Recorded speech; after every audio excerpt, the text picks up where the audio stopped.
Um, so welcome to the Three Grandmas podcast. We're here with another guest today. We're going to be talking about the brand new film that's come out in cinemas. This is our second edition of Brave the Cinema. And we're going to be talking about Joker, Folie à Deux. Is that how you pronounce it? À deux.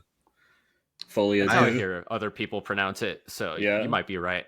I've heard it pronounced all over the place, and that is the best I've heard it. So yeah. Really? Yeah. French aficionado here. Yeah. So I literally just saw it. Just wondering, when did you guys see it? I saw it a few days ago, Yeah. and then I proceeded to rewatch the original Joker just a day or two ago. Yeah, just to see how you felt about the original as well. Exactly, because it's been a while. Yeah. Sorry, I'm just fixing the title. So, before we get into talking about the movie, Anders, you want to talk about yourself? What's happening? What's in the pipeline for you? And who are you? Yes, so I am Anders McCoy. I am a filmmaker, American filmmaker, but I live in Melbourne, Australia. And I've just been making films for the past year or so. I recently graduated, so that's very fun. Congratulations. And I think that's all you really need to know about me. How many Oscar-winning movies have you made? Oh, so many, dude. Oh, great. I'm glad you're here. You made more than Todd Phillips. So yeah, definitely. He's a good friend of mine. Best friends. Oh, so you're gonna be biased in this one. Yeah, Once you become a filmmaker, I think everyone knows each other. You know, it's like a club. Yeah. No, I got connections. Oh yeah. Could you get me on Todd Phillips' next movie? Oh yeah, for sure.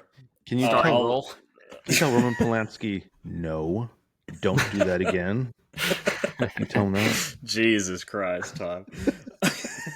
Do we have to bring up Polanski every episode? I swear to God. We did it again. God damn it, we did it again. That's my fault. Why? Why do you do this? That's not me. I'm sorry. So, Anders has made a bunch of short films. He's made the... Oh my God, what was it called? Perfect Recipe? The Perfect Recipe, The Perfect Recipe, yes. I haven't seen it yet. Has it been released officially? Oh, hello, Cat. Yeah, Cat made a cameo there. Yes, so it will be going through its festival run. It did already premiere a festival already. Awesome.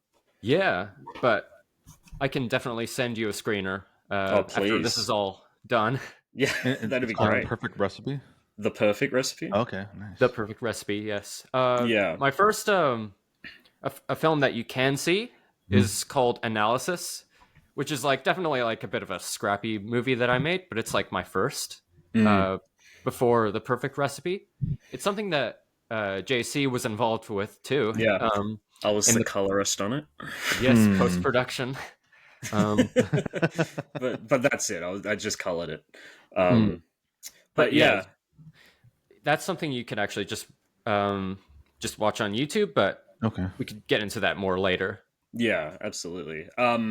So yeah, Anders is a friend of mine that I've known for a few years now. We went to film school together, and I felt like he'd be the perfect person to talk about Joker with, because he's a bit of a Joker himself. So,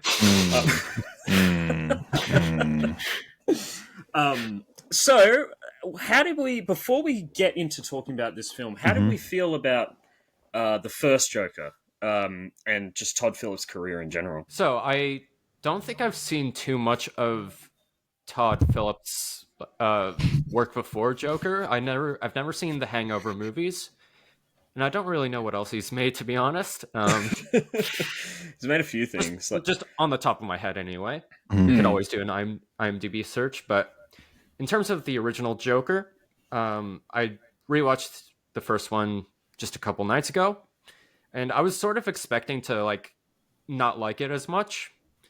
And I can notice some flaws on rewatch, but I still really like it overall. It's just a good movie to watch. It has a great little character arc.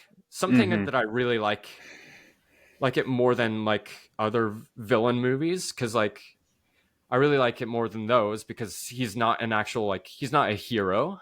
Right. Because you see, you watch Venom, and it's advertised as like, oh, it's so good to be bad. But then you watch it, and he's just a hero, and he says a bad word sometimes. Yeah. But you see, and you watch Joker, he's like sympathetic, but he's still a villain, which is great to see when you have an onslaught of these type of movies like Morbius or Venom or what have you. Like anti-hero films that kind of try and revel in the badness, Exactly. in the evil. How did you feel about the first movie, Time? And how long has it been since you've seen it? Probably like maybe 6 months. I think maybe a year. I don't know. And you didn't seen the first rewatch it? movie. No, I've seen the first movie a million times. Okay. So I love that movie. I had a lot of expectations going into the first one. So just by seeing the trailers and everything, and I'm a huge comic book fan. I'm a huge Batman fan. So to see a different take was exciting for me. Hello, Kitty. Oh fuck, what was I gonna say? Huge comic book fan. So the one criticism that I've heard a million times about the first one, also just to double back, I've seen a couple of Todd Phillips movies, like Old School and the Hangover movies, and Hangover for one was funny. Everything else after that was, it was funny, but it wasn't like, they're not groundbreaking movies. I'm Old I'm a School. bit of a defender of The Hangover Part 2. Are you? I mean, I it's fine. actually kind of like that film, but That's fine. yeah, and I can discuss that later. Yeah. Why? But yeah, but Old School thought is continue. very funny. But yeah, the main criticism I hear a lot about the first Joker is that it's a little too much like Taxi Cab, and then that other movie, Taxi whatever, Driver. Taxi Driver, whatever it is. Yeah, The two movies that it gets compared to, I've never seen them. So and the king of comedy, right? Yeah, They're both I've never seen them, films. so I don't feel like the criticism is warranted because I haven't seen them. Right, So right. I like those movies. I liked the Joker. I thought it was great. I thought everything about it was fantastic. The acting was amazing. The music was so hauntingly beautiful. And yeah, I know there is a thing about how the Joker is is a sympathetic person, this and that. And in the first one, there was like talk about that, but it was such an uncomfortable movie to watch because of just how he acted and how he was, and just his laughing and everything that happens in the movie. It's like he's not a person to root for. It's just like it's bad, But I mean, I really enjoyed the first one. So yeah, I agree. I'm in the same camp. I really like the first one. There's a few things that I'm not 100% sold on. Like, I feel like that whole subplot with him and the neighbor was a bit didn't really work for me. It felt a little ham-fisted. But for the most part, I found that film to be genuinely interesting, and it felt like what I really liked about it was it felt like the polar opposite of the previous Joker that we'd gotten with, not Jared Leto doesn't count, but the previous Joker that we'd gotten with Heath Ledger, because Heath Ledger's Joker is all about the performance, and it's all about the mystery of who he is, and right. You basically, like, his backstory is multiple choice. Like, you don't know who he is. He's just this oncoming force that that is like the perfect ideological match with Bruce Wayne in that movie. And he doesn't need that. Like, that version of that character doesn't need that backstory to be explained. It's more interesting that you don't know and you don't understand where he came from. And then this movie, the first Joker, flipped it on its head. And it's all about how he ended up becoming who he is by the end of the film. It's the slow build up, like, just like piece by piece, the tearing away at his humanity, like one bit at a time, and every scene like leads to the next one and the next piece that they tear away and the next layer that they tear away. And I thought it was a really interesting way to do it, and just the polar opposite of what they'd already done before. And that's what I liked about it. I just thought it was very interesting. And going into this one, I didn't really like, for me, the first Joker felt like such a nice, contained story. Yeah. And I know some people were disappointed that they didn't, like, I know there was a criticism that they didn't get enough Joker in the first film. Like, it feels like it gets to the point where he's just starting out to become the comic book character. Mm. And then it doesn't happen, basically. Yeah. Like, it's an origin story. So you get to that point, and then the film ends. But the movie, to me, like, it probably should have been called Arthur Fleck. Like, it shouldn't have been called Joker. And this movie, the one we're about to talk about, kind of doubles down on that. But yeah, I guess we'll get into it. But that's where I stand on the first movie. I think it's great. And yeah, Tom, you mentioned Taxi Driver, and King of Comedy is the other one that it's inspired by. Yeah, the first time I watched it when it came out, I hadn't seen those movies either. Okay. Since since I did watch that, since I watched it the first time, I watched the other ones, King of Comedy and Taxi Driver. I do love those movies. I don't think it takes away from Joker. Like, you could say, yeah, it's a less good version of those movies, but that doesn't mean it's bad by any means. It's still a great movie. It still feels like its own thing as well. Yeah, it's a really good movie in its own right. Yeah, I feel. I mean, the ideas that it tackles are like completely different to Taxi Driver. You're right. Yeah. Like Taxi Driver isn't about the failure of the mental health system in the US, and Taxi Driver isn't about how small things like a murder of 5 people on a train can radicalize a large group of people, and tell it in a way where it's not a good thing. Like, obviously. Like Taxi Driver isn't about any of those things, and I haven't seen The King of Comedy, so Anders can tell me if it has like thematically similar ideas to Joker. But so King of Comedy is probably more similar to Joker than Taxi Driver. People don't bring it up as much, but it's about like, if I'm remembering correctly, it's about like someone who wants to be famous, and he idolizes this talk show host played by Jerry Lewis, and he's a pretty like mentally ill guy himself. So that's probably where its parallels lie, for the most part. But what's the King of Comedy about? Like, is it about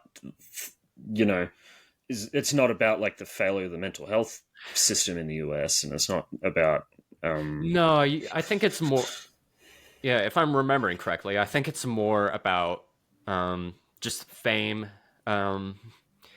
just the parasocialism. That's one of the themes, I think. But yeah, Joker's doing something a little different than that. Yeah, I agree. Yeah. But yeah, so coming into this one, obviously there was a lot of reports before Joker Folie Deux came out. I didn't expect it to get this response before it came out. But yeah, so there were reports that it was going to be a musical, and to me that I was pumped when for I that. first heard. Say it again, Tom. I was really excited for like when they said, "Oh, it's a music." I was like, "Oh, hell yeah, let's go!" That actually sounds like a good idea. Like, 100%. And yeah, it's a musical. It's a jukebox musical. Like, it's not original songs, but it's. But they keep still saying too, like in the marketing and when they're talking, they keep shying away from the fact that it's a musical. Yeah, and which is odd. I think that's a big. I think literally that's just a big issue with Todd Phillips. Like, I feel like to me, he comes across as a guy that's very insecure and very, like, I've seen him in interviews when he talks about his comedy films. He doesn't like to talk about them like they're comedy films. He talks about them like they're high art, and that's the same with this. Like, he doesn't want people to think of it as a classic musical, which it is. And I just think that's a real flaw in his character as a director and as a creator. But no, but he like in his filmmaking, I think he fully embraces the musical. Like, watching the film, you don't get any sense that he's ashamed of it being a musical. I don't think. At least that's not the vibe that I got watching it. It feels like he fully embraced it, and I think that's a positive quality of the film so far. So going into this, Anders, what were you expecting? Like, so I think going into it, what I was hearing, what I was sort of, I saw it not too long after it premiered. So it was like 4th of October, I think. Yeah. So right when it came out, but yeah, going into it, I was already starting to hear like it's just like horrible. Oh no. Yeah. Yeah, so like I was just hearing all of that. I didn't like look into any of it. So I was just watching the film, and I was expecting the point where like I think, oh, this is just terrible, unbearable. I wouldn't say that it's good, unfortunately, but I don't think it got terrible. It's just a step down from the original. I'd agree with that. Yeah. How did you? What were you feeling about this time going into it? Like, did you have high expectations, or were you kind of seeing the trailers and? So it came out last week. The run up to it, I thought was pretty exciting. Seeing who was being cast in it, seeing who they were playing, that was cool. Again, I'm a huge Batman fan, so to see like, oh shit, like Harley Quinn, that's fucking cool. Another version of Harley Quinn in this universe is going to be pretty awesome. And then I think in like September, they presented it to a festival overseas. Yeah. And I had seen some of the reviews, and the reviews were like all over the place. And I was like, oh hell yeah, okay, cool, this is awesome. I'm excited because it was just like it just seemed like the last one. It's okay, cool. And then over the course of the week, I've just heard it's bad. It's just what are they doing? No one's shown up to see this movie. What's going on? And then I watched it, and I finished the movie about 4 hours ago. And I expected a very terrible movie. And like and it's bad. It's a bad movie. Okay. I want my 2 hours back. This is well, let's get into it. Why did we not like it? Why did we not like it, Anders? I think the worst part of this film is that it just doesn't have anything that's memorable outside of the musical stuff, which I'll get into. But rewatching Joker, it's like you watch it, you say like, oh, it's that scene, and it's like just a memorable movie, all flaws aside. But I just, having watched it a few days ago, like I can't really like. Well, I can remember some scenes, but it's just it's not really sticking with me. Right. Okay. And I think the only thing about it that's like sticking out is, of course, the musical stuff. But I don't even think it's implemented well. right Because you'd get scenes where it's a cutaway to like to his imagination to a completely different scene, as opposed to like seamlessly transitioning into song. Right. So he's not singing immediately in the courtroom. But sometimes they do. Like, it depends on Sometimes it kind of changes up. Yeah. So what didn't you like about it, Time? What were your big issues? literally everything. Let's go from number one down the list. Number one, everything. It is 6 a.m. I'm shocked I'm even awake. But that's the price you pay for cinema, That's why we brave it. Why we brave it. That's right. Got him. The music, yeah, it didn't work for me. I mean, I agree with Anders that there was a scene very early in the movie. It's like when I think when the first big like song or musical piece comes on, when he's watching a piece on the news, and it's like, oh, they're going for the death penalty, and then he starts singing, and it's like, okay, and he has like this whole like 2-3 minute piece, and then it's like, okay, whatever. It's like, all right, it's fine. It's a fine piece, and then it just like stops, and then someone's like, hey, are you gonna answer the question? And it just resets back to where he was before he sang. So it Yeah, was just like because he wasn't singing; it was he in his wasn't head. singing. No, it was like in his Yeah, head. Yeah, which yeah. they did that all the time, and it's like the plot's moving, and then all of a sudden they start singing, and it was just like the singing never advanced the plot. It was just like something they threw in there, and then it just happened to, oh, he was singing. I don't know if I agree. I think because I feel like this film is like the whole plot is based on how Arthur's feeling like at any point, and how his perspective is changing throughout the film. And I feel like without, I mean, obviously you could have a really good performance from Joaquin Phoenix convey how he's feeling and changing, but honestly, I feel like he sells it in the musical sequences. And I kind of was following his psyche throughout the film, and I'm just going to level with you guys. I kind of didn't hate this film. I Would you say you even liked it? It's tough for me to admit that given the reception that this film has gotten. You're about to be canceled. I'm well, right that's now. That's why this is called Brave the Cinema. Brave. You got to be brave. Yeah, I brave do. like this movie. Yeah, you got to bring this out of me. But no, I didn't hate this film. I think I enjoyed it for the most part. There's some stuff in it where I was like, that is a really, I don't know if that was the right decision to make. But like for the most part, I was watching it, and I mean, I love musicals. I've never hated musicals, and I thought it was a great idea to make this one a musical. I felt like Joaquin Phoenix's singing voice was fantastic in this film. I feel like it had a lot of emotion and character. I feel like he added a lot of pathos to his singing.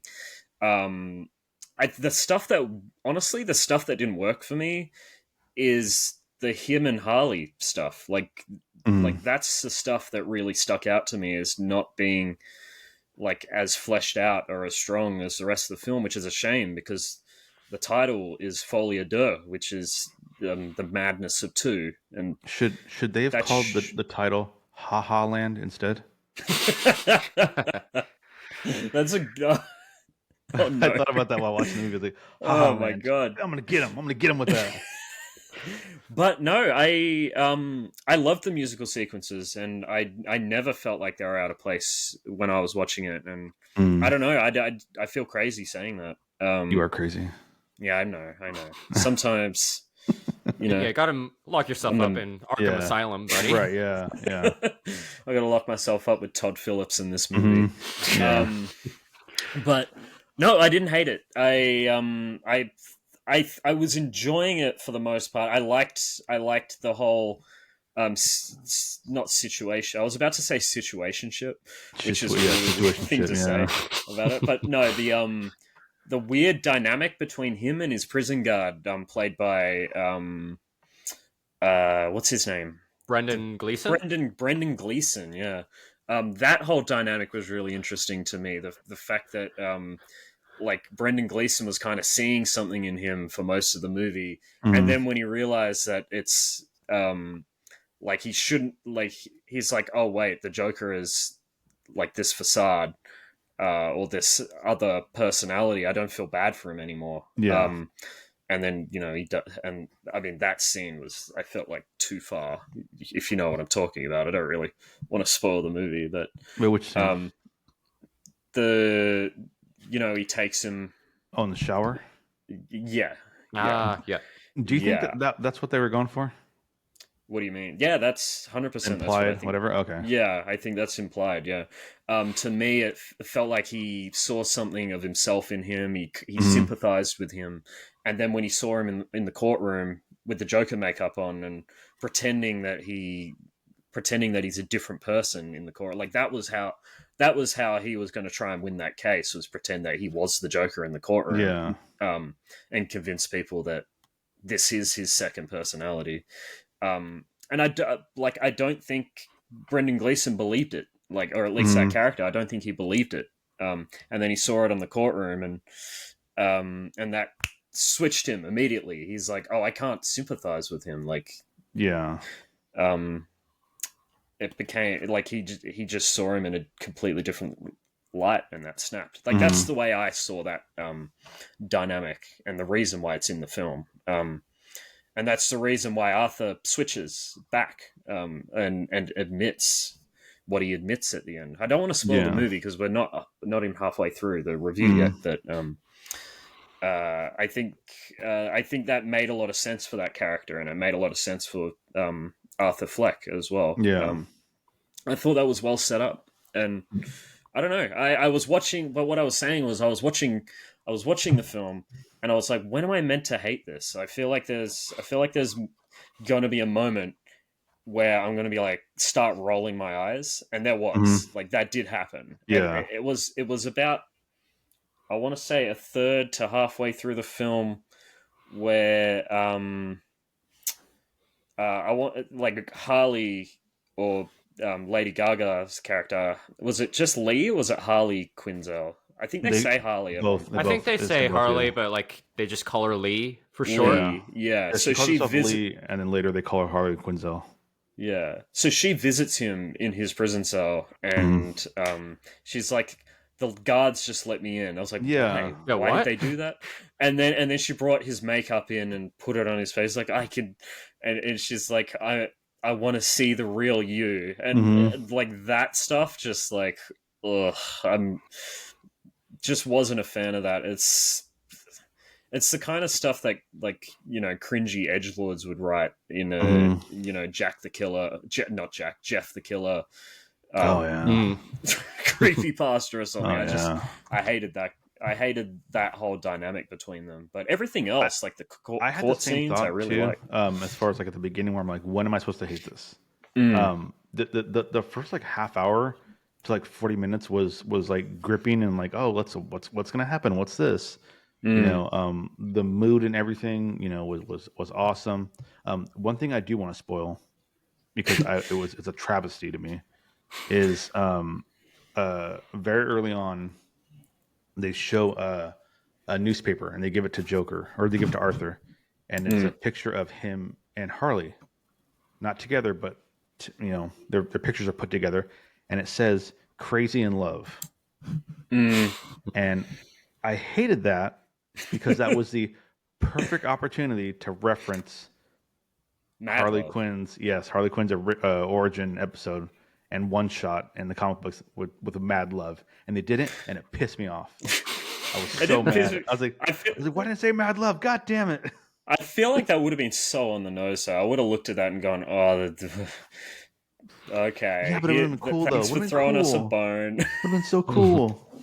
I kind of get what you mean, I would have Todd, liked but it. I don't know. It didn't really bother me. There's There's a like one specific point where like I started to roll my eyes, and I don't know if it's a spoiler necessarily, but it's like when he starts speaking in like a southern accent for like no reason in court. Oh, is that in the courtroom? That was so funny. That was so funny. Love that. Like, that was so it's goddamn like, funny. Oh, come on. But what I liked about why?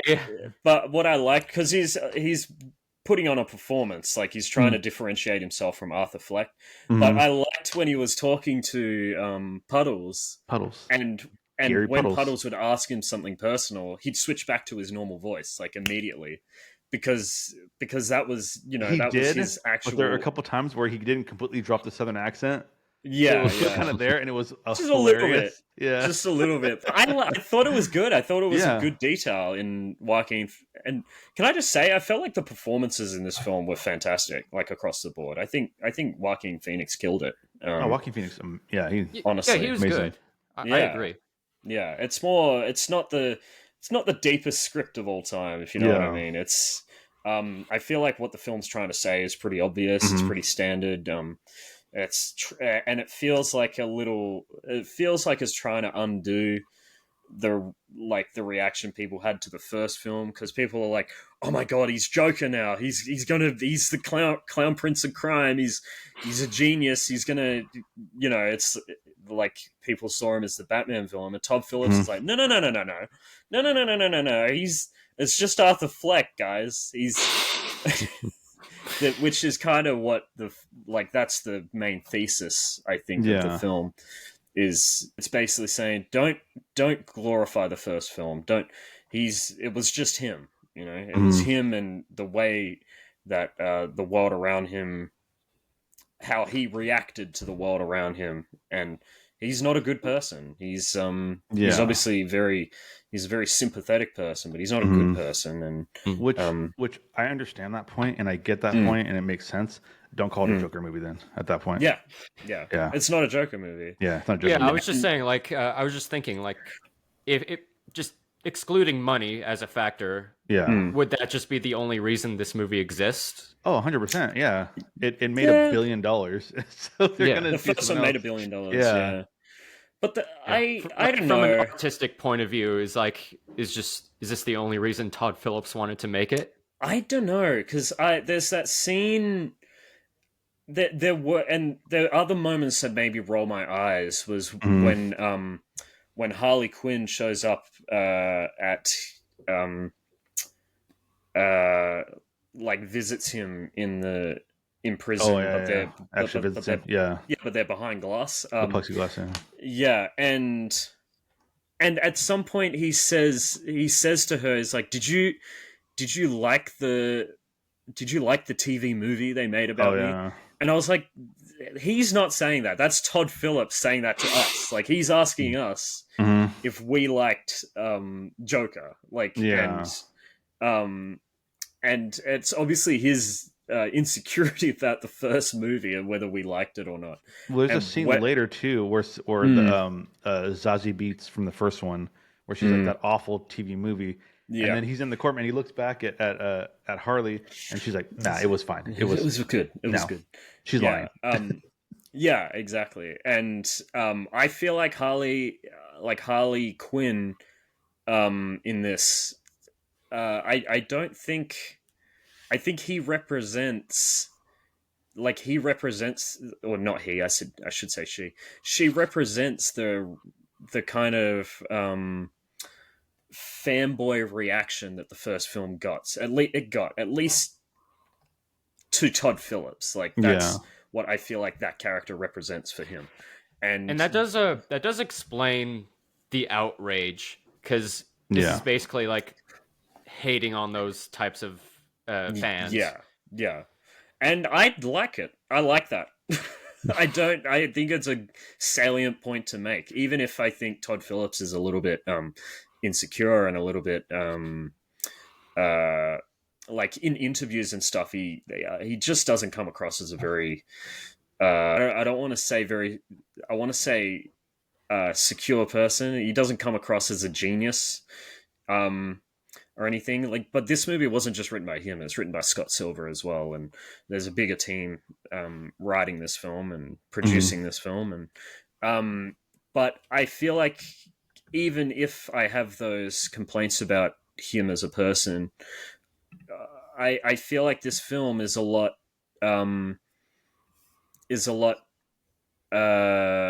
more tempered than he seems to be in real life. I feel like the way he handled it in this film is a lot more tempered, and I think it's good. I like the idea that idolizing Joker from the first film and being like, oh, he's the villain now and stuff. Like the way that the reactions to this film came is salient. I think it's and I think it works in the film's favor, at least to me. I don't love this film. I'm going to be honest. Like there is just a big section of it.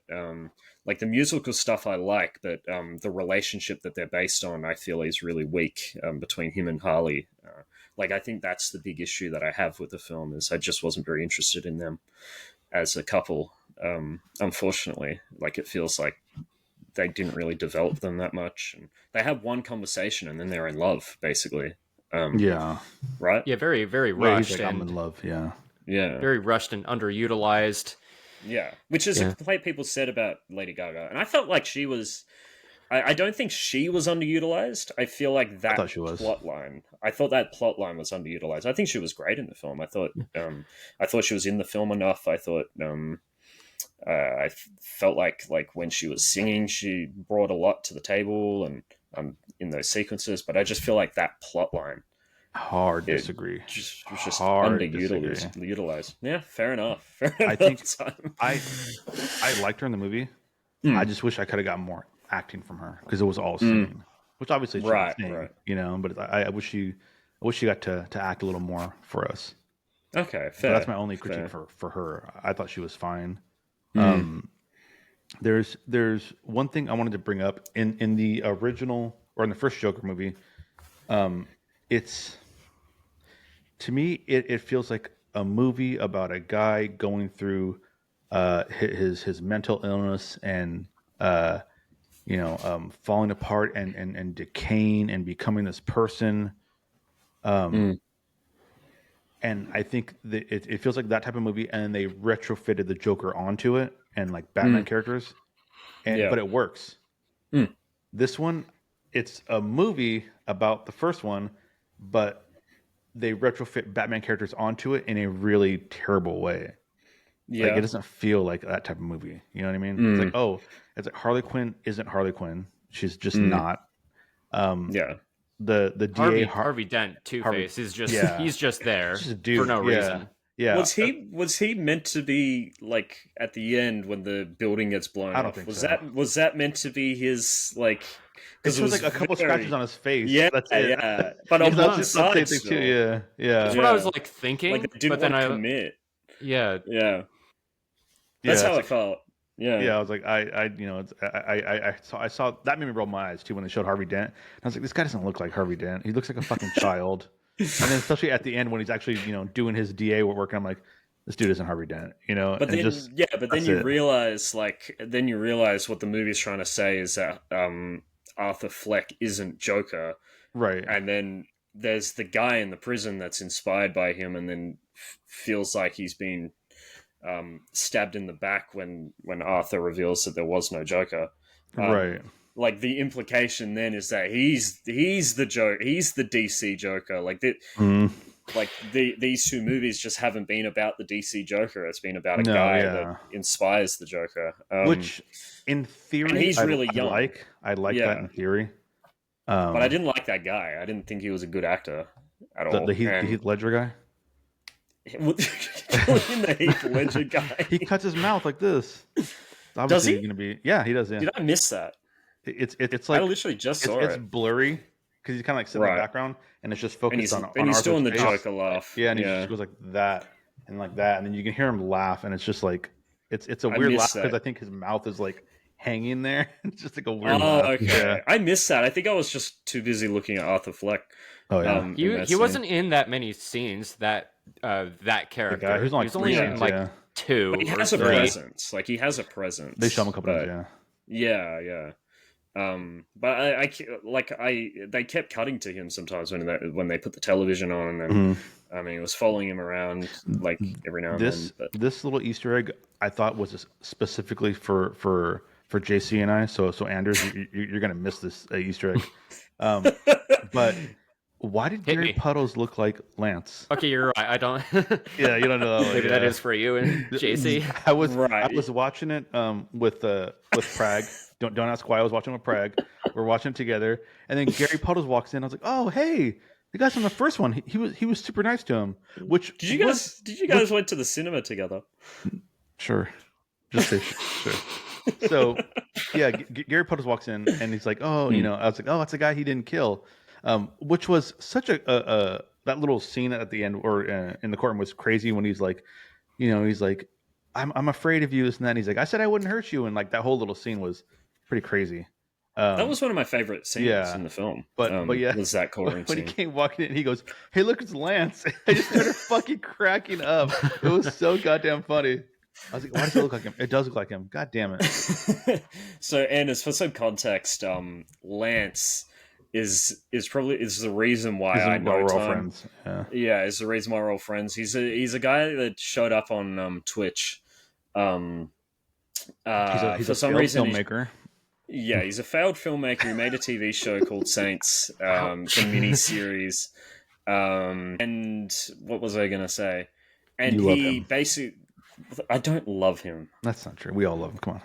Yeah, we all love him. But he he was on this like dating show, and I wasn't really interested in this dating show, to be honest. It kind of just popped up on my feed, but at the time he was on there, and I thought it was really funny. So I showed up. In his Twitch stream, and this little community just like blossomed out of this. And that's where I met Time. That's where I met Pragpro, who's the other guy on the show, and we started this podcast together. And very nice. But yeah, and he's kind of the reason why. But he's the little guy in this movie, Puddles. Gary Puddles. He looks just like him, except tiny. That was my favorite part too. When he's questioning him, and then he's like, "All right, I'm done with the questions," and he goes back and he sits down, and on his fucking legal pad, it just says, amongst other things, in Puddles, big Puddles with a bunch of question marks, and he just crosses it out. That was so funny. I was like, "What?" I thought that was great. Yeah. But yeah, I don't know where we go from here. I enjoyed a good portion of this movie. It's just it's those things that hold it back. Like I feel like it was really well shot. Visually this movie was amazing. Yeah. There were a lot of I mean, I don't know all the film lingo, but like to me, I'm just gonna retrofit this lingo onto what I think it means. Establishing shots were amazing. When they would have those scenes where it would like cut to black, and then it would slowly fade into like a musical number, and you would just see like the backlighting, and you just see Harley's face. That was I love those shots. There was that scene where he walks into the prison cell, like the shot where he walks into the prison cell, and then all the lights turn off, and then you just see the cigarette light on his face. There's just like a lot of interesting stuff visually. I mean, it was already in the trailer, but people went ham for that scene where she puts the lipstick on the glass, and then he puts his face behind it, and it looks like which is in the trailer. It's still cool. There is some great visual ideas in this film, I think, that and I think all the musical sequences, I love all the lighting in the musical sequences when they transition into them. I think they look great. A lot of people, I think some criticisms I saw was that people felt underwhelmed by the musical sequences, and I never did. I felt like a lot of the reason why they worked for me was Joaquin Phoenix's performance. I think he really like his stage presence sold it for me, but I guess it didn't work for a lot of people. I don't know. How did you feel about them, Anders? Yeah, I thought I agree with you on the Joaquin Phoenix part. I think he was really good and had as you said, a great stage presence. I just think it's just how it's written into the story that didn't work for me, and that's probably how it didn't work for a lot of people. And did you feel like the song choices, like at least the lyrics of the song choices, are really obvious, or like kind of just saying exactly how he's feeling? Like that, if sometimes it felt like there wasn't a lot of nuance with the choices they made with the songs. Like probably I would have to watch it again and analyze. Yeah, because there's that one song I like. A lot of these songs I didn't know. I think the only one I actually knew before I watched the film was the "Where Do Stars Suddenly Appear." That's the one I know. But the lyrics for some of the songs, it was like the one where it's about how he's found the one that makes him whole. Like that's the one that he's singing when he's looking at the TV, and then he bursts into song in the prison. I don't know the song, but it was just about how he's found the one that sets him free. The one he's gonna be alone.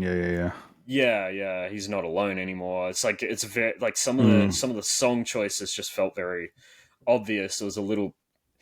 I don't want to say it's as bad as Suicide Squad's song choices, but great. Don't remind me. What do you mean? It's great. I don't think anything can be Suicide Squad. How the first one was the best, and Tim Gunn, not James Gunn. Tim Gunn ruined. He ruined the remakes.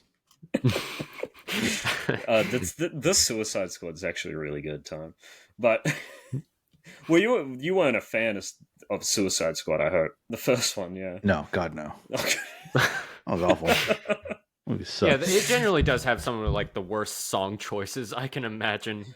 Yeah, And, like, I mean, like the trailer was cool, but yeah, the way that they're so obvious. Like a helicopter is on fire, so we put Spirit in the sky on. oh yeah.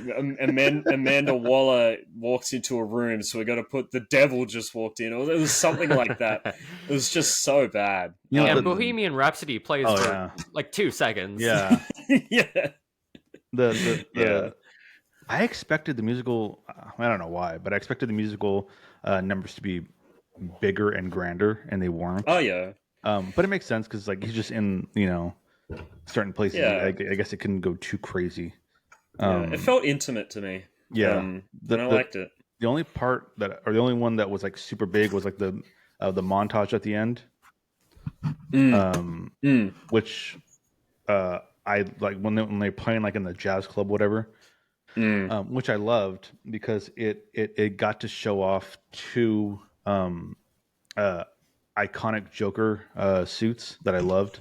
Like there's the all white one and which was from the Dark Knight Returns, and then the classic purple one. Which did it turn blue towards the end? I didn't notice. Okay, yeah, I'm colorblind also. I was like, oh, there's a purple suit. That's awesome. And then I was like, why is it blue now? Like really confused. So, but yeah, I like seeing those two things. Did they feel like an intentional nod? I guess it would be intentional because you'd expect, like him wearing white was about them getting married. So you'd expect him to wear a black suit. Yeah. Yeah, so I guess that was intentional. Mm-hmm. Oh, you Todd Phillips, you slipped those member berries by me. And that was funny too, like that scene when they show him in white, and then Lady Gaga's or Harley's all dancing and everything like that. The funny part about that scene, even though I'm like, oh shit, the white suit, is Harley has her 3 bridesmaids who are nobody. You don't know who they are. They're just like dancing, and then you have Joker's 2 witnesses, and one of them is Gary Puddles, and he's just dancing like this, and it was just it was right after he had the courtroom scene with Gary Puddles, so it was just super awkward that he's like, I'm afraid of you. He's in all white, he's dancing in the room. I completely missed that. I didn't even notice. That's crazy. One thing I will say is, I remember like the thing that had me worried in the trailer is the one shot in the trailer that I absolutely hated was the shot of both of them in front of the courtroom dancing on the steps, and it because it was like just an exact mirror of what he did. Which is never in the movie in the first, and it's not in the movie. Yeah. I was like, yeah, and that's another thing is. I was watching it. I was waiting for that to happen as well. It's like this is going to be the part that makes me roll my eyes. Like after they won the case, that question and then to you, it didn't happen. And Anders, do you not like when that happens? When like you see a trailer and you're pumped up for certain scenes and they just never show up in the movie? Does that bother you? Oh, I do not like that. Yeah. Like they do that a lot in like Marvel, and I think they did it in Star Wars too. But they not only don't show scenes, but sometimes they'll have a scene in the trailer, but they'll edit it so that it's different to what it is in the movie. Like they'll edit a character out that they don't want to show from that shot. Yeah, I think they even did that in like The Last of Us Part 2. Oh, really? Like there was I think there was like a there's a scene. There was a trailer. Yeah, there's a where scene it's like they edit in a character in who like gets killed off. Film. It's or not film. It's for The Last of Us. Yeah, That's for The Last of Us. She's playing the guitar, and then she turns and looks, and like Joel is like talking to her, and it's like it's like a weird scene in the trailer, and then in the actual movie, it's not Joel, it's Dina that talks to her in the movie in the actual game. There's not even that, but there's literally a scene in the trailer where Joel is like, "You think you're going to do it alone? Did you think you were going to do this all alone?" And I'm like, and then you play the game, and that isn't in there. It's a lot different than that. But yeah, terrible game, by the way. Terrible game. Don't play that game. Terrible game. I really like it. Terrible game. He's wrong. I can't agree with you there, JC. I guess I have bad opinions. You've been replaced. But... The junk has been replaced.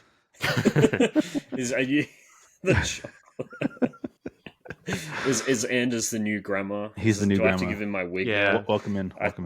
I'll send this through the mail. But I'm gonna have to send him my camera too. He's gonna need a better camera. Oh yeah. I know. No, it's not a good one. That's okay. Just my computer camera. No, it works. It works. What did you guys mic think are about you the using? ending of this movie? Did you get it for this? Yeah, I got it for this actually. Lovely. I hope you're on again and you can use it more. Oh yeah, I definitely intend to use this baby a bit more. Oh, But yeah. awesome. So the ending time. Are we talking about the ending that it's revealed that he inspired who's supposed to be the actual Joker? Like that's Yes, that would that's be who what the you're talking ending about. is. Yeah. That made me roll my eyes. Is there a different because- ending? They were talking about? No, but Okay. I'm more meaning that aspect of it. I like that. I like that Arthur gets killed. Spoilers. Do you? Yeah. I think it works. There won't be another one. I think it makes sense to me. I'm glad he didn't get killed in the electric chair. I'm glad that he didn't get that ending.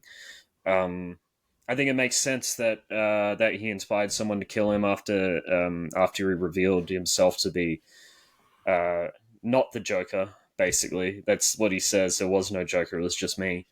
And I like the idea that made someone like like who's a big fanatic of the first movie want to kill him.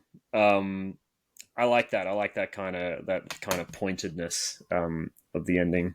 I think the thing that made me roll my eyes about that was the concept of like the Joker being the idea and not the person. Yeah, It's just like it's kind of played out at this point. Oh, yeah. I think. Especially in superhero movies. Yeah.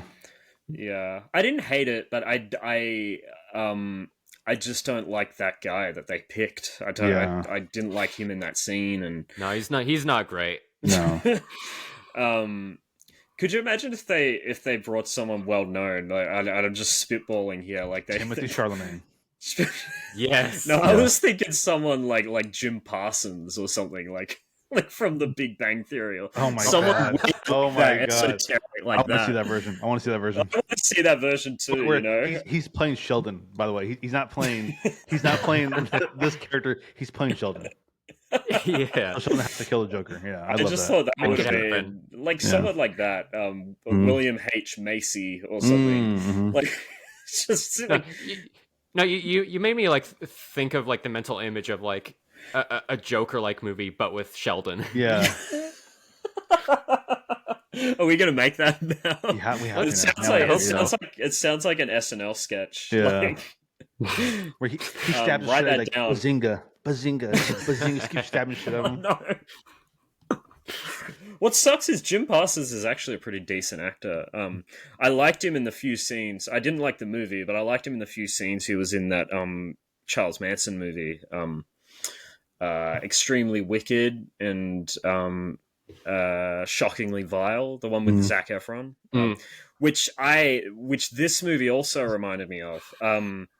I was watching the parts where he shows up in the courtroom and he's like this, you know, he's the Joker, he's getting the crowd all riled up, and that reminded me of like that movie and the way they presented Charles Manson in that movie, and not Charles Manson, Ted Bundy. I'm getting it wrong. I'm thinking of Ted Bundy, different serial killer, but obviously charismatic in the courtroom. Like that was his whole thing. And I feel like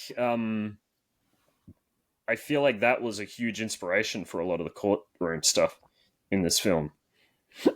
Excuse me, was Ted Bundy and like the kind of colorful suits that he wore in the courtroom, and it's really funny that they bring up the TV movie all the time, but how many TV movies have been made about Ted Bundy? Oh yeah, and like all of them, many serial killers too. Many serial killers, which feels also like very skewering from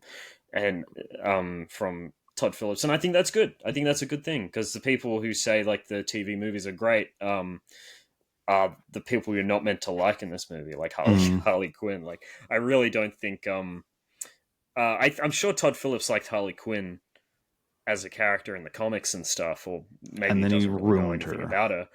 But he definitely didn't like this character. Like, I think his personal stance on this character is a negative one. So I don't know. Maybe he hasn't read any comics. He just took the visual ideas of her and made this character about her, it seems like. Because I really like her design in that final scene on the stairs. Like I like that get up that she wears and everything. Basically the one that you've got right behind you. Right. Yeah. Time. Yeah, Which I like that design. That was also in the trailer, and we never got to see. Yeah, that shot True. of in the prison. She never has that makeup in the prison. No. That's what she looks like at the very end on the stairs, and you see her, which was like a weird shot too, because it looked like they just kind of like threw it in, like in post, because it was like a weird shot, like shot down at an angle, and I'm like, is she really there? Like, you felt like the two actors weren't in the same room when they shot it? Yeah. Had like a weird vibe to it. Yeah. So we're getting to the end of this review. I feel like we explored how we all felt about it. Did you guys have any like final thoughts on this movie? Yeah, I just think like it just didn't really need to be made. Right. I agree with that. Yeah, the main point of this film is just to explore the first film again. And explore the reaction to it, it felt like, There's that interpretation. But yeah, the whole I think the whole second half of the film is just like the courtroom. Right. And it's just, it shouldn't have been made. I don't think it should have been made either. I felt like the first one was nice and succinct. I think the reasoning behind making it, besides money, was that Todd Phillips didn't like how the first one was received. How like he felt like he'd made a mistake, I feel like, with the first one and made this one instead. And I like some of the messaging in this film, but it really, I feel like he's overblown that reaction, because I feel like a lot of the reviewers and a lot of the critics that I respect, at least when they read the first film, didn't take away the wrong messages. I didn't, I feel like. And I don't think I needed those messages. I think the majority of people took away the right message from the first film. It's just like a vocal minority that didn't. Yeah, and Todd Phillips has reacted to that with this film, I think, and it just feels unnecessary. Yeah, I agree. But for what we got, I enjoyed it. I didn't hate it. I guess I kind of, I guess I was in the minority then for the first movie, because I didn't, like after seeing the first movie, I wasn't like, oh my God, the Joker is so cool, like there were people who were. Yeah, so you're in the majority, is what Anders is saying. I'm the majority. Okay, yeah, because obviously he's a psychopath and just wronged by society and all stuff like that. He was obviously the bad guy of the movie. Yeah, it's basically the same kind of people that misunderstand like Fight Club and misunderstand American Psycho and misunderstand, like, it's those kind of guys the literally me Sigma crowd. Those are the people that Todd Phillips are skewering, which and is it feels unnecessary too. Because which is crazy because if you go by that, and like this is the movie I don't think if you go by that, that's the movie he made. And that's a message that he's portraying. So the people that felt that way aren't going to like this movie, because they're being called out directly. And the people who did like the first movie, like me, or Anders, or you, who I think took away the right things from it. Right, but it still wasn't a good movie. Watch this, and feel like they're going to feel like they're patronized. So who was this movie for? For himself, I think. I guess, yeah. But I think it's like for himself. Yeah. This movie to me is in the same vein of the first Last of Us, to tie it back to Last of Us, where I thought it was good. I liked it. Shut up. I liked it. And that was it. That's all we needed. We didn't need a sequel. You know what I mean? I agree. Yeah. But obviously we got. I really like the sequel I got. That's kind of where I mean, I didn't like this nearly as much as I liked The Last of Us Part 2. But, I still accept it at face value, and I see if I can get anything out of it. And I feel like I did. I got a little bit out of it. I think there's something of a good movie here, and maybe just like, remade or reshaped, or certain things done differently. But as it is, I just don't think this was a very good movie.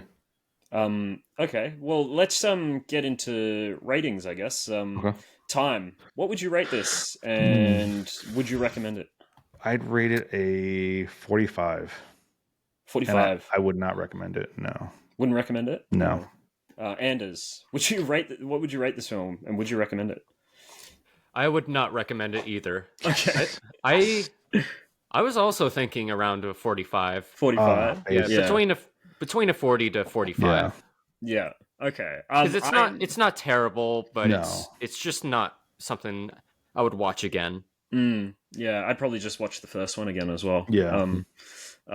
Maybe I could see myself, if I really wanted to, doing a double feature, but I don't think I'd ever watch it just on its own again. Yeah. But I probably would recommend to watch once just to see if you get anything out of it. Sure. I certainly did. I'd probably put it around like a 50, 59.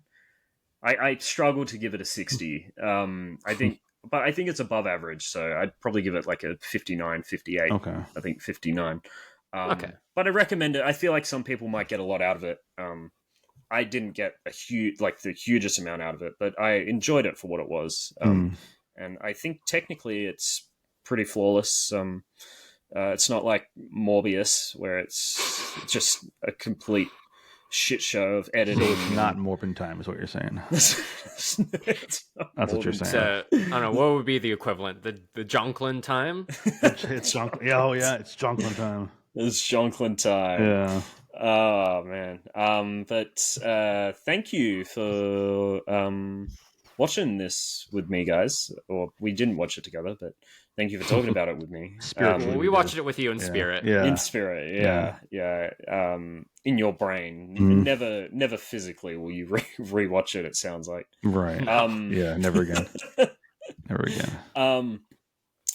So what's coming out soon that we could review again? Time? Do you know? I don't pay attention to. No idea. Movies. No. I'm just trying to think. I know we were thinking about talking about Uzumaki, the new anime that's coming out on Adult Swim. So 2 episodes have dropped already. I have a lot to say about it. It's only 4 episodes, and it It's only ends 4 on the episodes, 19th. Yeah. We can do that soon. We'll have to talk about that. I know Prag wanted to watch that as well. So you we want could to wait. watch Yeah, so we Uzumaki can and wait talk about it as well? to the end, or just do a half episode update, whatever we want to do. Yeah.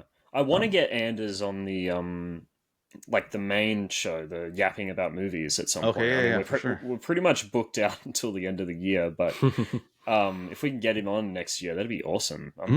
What have you thought about, like what film you might pick for the yapping about movies segment?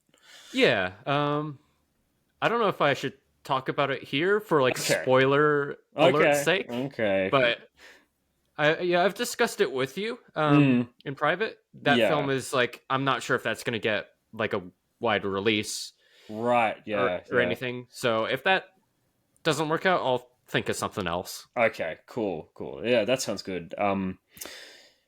Yeah. So, do we have anything to plug? Where can people see A Perfect Recipe? Oh yeah. Well, it's The Perfect Recipe is just still in its sort of festivals stage. Yeah. Hopefully it'll get into more festivals, but what festivals have you got lined up? Are you allowed to say? I don't know if I'm allowed to say yet. Oh, okay. You Very can cool. I will plug some social media. Oh, cool. You could follow me on Instagram at Anders McCoy Media. I don't even like that username that much, but it's all I could think of. So at the time, yeah, fair. Yeah. But that's what you could follow me on. I'll be posting updates when I feel necessary. Awesome. I don't have a Twitter or any other notable social media, so that's pretty much it. Do you use Twitch at all? Not really. I do have a Twitch, but I never use it. Fair. Well, you can check out Analysis on YouTube. Yes, you could also just search up my name, just Anders McCoy. I think my channel will show up. Cool. Yeah, cool. it's just like it's just a casual sort of channel. I don't post much on there. Yeah. Like I also have like my 12th grade film project, which sucks, but What was that called? Can you remind it's me? called The Filmmaker and the Critic. Oh, yeah, And I remember. I mean, like, I'm not really that embarrassed by it, but it is terrible. I will say that. The Filmmaker and the Critic, and in parentheses, cringy school project. Yeah. Just so so people you know. Yeah. It's interesting on your channel right here when I type it in on YouTube. It comes right up like you said. There's a video that says why I sympathize with the Joker from the first one. Interesting. Whoa. Wait, hold on. Hold on. You've been telling lies this whole time. I swear. You've been telling little fibs. Maybe the Joker was the friends we made along the way. I know. That's beautiful, time. Very well, well said. And thank we you have a guys. show this Saturday. Tomorrow. Yes. Tomorrow with ABBABOX. We're watching Kung Fu Hustle. Which is a film I've seen. I've never seen it. I've seen it. I've never seen it. It's wild. Have you seen it, Anders? Kung Fu Hustle? No, I don't think so. Okay. Who's it directed by? It's if you could look that up for me, Tom. I got you. Have you seen Kung Pao? I've seen bits of it. I remember my teacher in year 7 would play clips from Kung Pao is it Enter the Fist? Yes. Yeah. And I'd be pissing myself laughing as a that movie's so fucking funny. 12. It's directed by Stephen Chow. Stephen Chow, that's the guy. He's made a lot. I'm just looking. Yeah, I'm looking it up right now. Kung Fu Hustle. This looks familiar. I haven't seen it, I know, but I think I've seen some things about it. It's very, very stylistic. I was wondering if those two movies are similar because I love Kung Pao. That movie is awesome. Well, Kung Pao is Kung Pao's a bit different. It's like they've taken footage from some movie and then retrofitted onto an actual movie. Yeah. No, Kung Fu Hustle is more like is a very stylistic, like I want to say action comedy. Yeah, it's an action comedy. Okay. And you can see a lot of influence in Stephen Chow's work with like people like Edgar Wright. If you like Edgar Wright, you'll probably enjoy Kung Fu Hustle. But it's a lot more intentionally cringy as well. So yeah, look out for that. But and you have the wrong opinion about the Coronado trilogy, right? You said the third one's the best one. I love The World's End. Yeah, you're wrong. I think Hot Fuzz might be the best one. I don't know. I enjoy watching. I love Hot Fuzz. I love the action. I think Shaun of the Dead's better. I love the action sequences in the Aquan sequences. I love the Aquan sequences. Yeah, Shaun of the Dead's my least favorite, unfortunately. Wow, sorry. Damn. You're a crazy person. Shots fired. Crazy person. But like Shaun of the Dead felt like Edgar Wright, like cutting his teeth on that sort of genre stuff, and Hot Fuzz in The World's End just feels like him in his element. Yeah, if that makes sense. So, like Shaun of the Dead felt like a screen test for Hot Fuzz and The World's End and Scott Pilgrim versus the World. Yeah.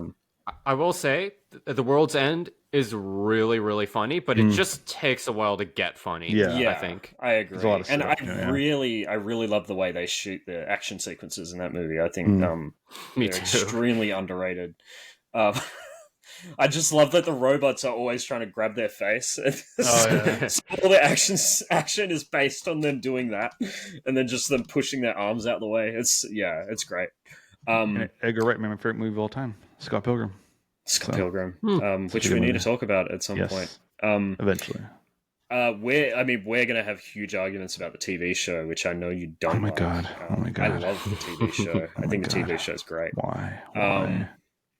Because I feel like it. Because my least favorite character in the comic book and in the movie is Ramona Flowers, and I feel like they in that show make her a far more interesting character than they do in the originals. And it feels like what's his name, the writer of the books, because he wrote the show. It feels Brian like O'Malley? him. Is that right? Yeah, it felt like an apology for Ramona Flowers in a way. It felt like he wanted to do something more interesting with her, and that's why I like it. Anyway, we'll talk about it another time, I'm sure. Yeah. So Saturday we have Abbott Saturday. I think Thursday, Prag and I are gonna do another show, watching TV shows, and it's gonna be the Vince McMahon documentary that came out on Netflix. Oh yeah. I'm not really interested in that. But I'm interested to hear what you guys think about it. Yeah, I think that's good. I hope you come on the show again, Anders. I'll probably me too. Thank you. Hopefully with a better camera next time. It was fine. It was great. Because we always try. If there's only me and Time, I'm always going to try and get guests on for stuff like this. So you'll probably be asked to come on Brave the Cinemas again. I'd be happy to. Yeah, because I feel like you're someone who loves to go to the cinema. So it wouldn't be like work for you. I don't know if it was at work for you, Tom. It wasn't work, but it's 7 a.m. now. I know. I'm sorry. I hate these time zones. I hate it. Yeah. I hate it so much. But yeah, that's fine. That's fine. Maybe I need to move to the US. Maybe that's that'd be a lot better. And Anders needs to move back to the US. Everybody go to the US. Is that your makes everything simple? Yeah. Is that your end goal, Anders? Is to move back to the US, or do you want to stay in Australia? Do you think? I don't know. It's a tough question. Just I don't know. Whatever happens, happens. Whatever happens, happens. Yeah. Thank you, everyone, for listening. I think this has been a great episode. I'm glad we've had Anders on, and I'm glad we all sort of had different opinions on Joker Folie. Yeah, similar, yeah. Similar, yeah. I feel like we're not too far away from each other. I gave it 59. You guys gave it a 45, but I don't think we were, or any of us were like enamored by this film. So JC's on the far left, Anders in the middle, and I'm on the far right. Just the way we drew it up. Just like we are in real life. No. Time likes to pretend that he's a right-wing nutjob that listens to QAnon. It's his favorite bit. Okay, hold on. I do listen to it, but comically. It's for research purposes. I don't really... It's for research purposes. I already believe that shit. People are crazy. Yeah. Anyway, thank you guys for watching. This is usually the bye-bye signal. Yeah. Bye-bye. Well done. Bye-bye.